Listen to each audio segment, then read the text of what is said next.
வணக்கம். நெருப்பு தமிழன் சீமான் எப்படிப்பட்ட ஒரு அயோக்கியம் தெரியுமா? அவன்லாம் ஒரு மனுஷனா?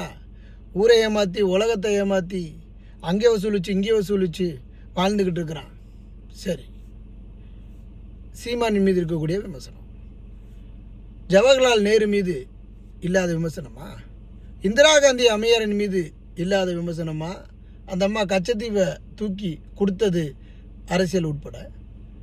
அப்படியே ராஜீவ்காந்தி தமிழர்களை இனப்படுகொலை செய்தது ஒரு பெரிய வரலாற்று சாதனை.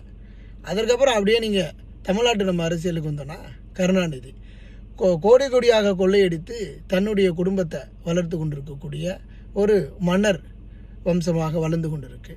அதற்கப்புறம் அதிமுக அம்மையார் ஜெயலலிதா மீது இல்லாத விமர்சனமா?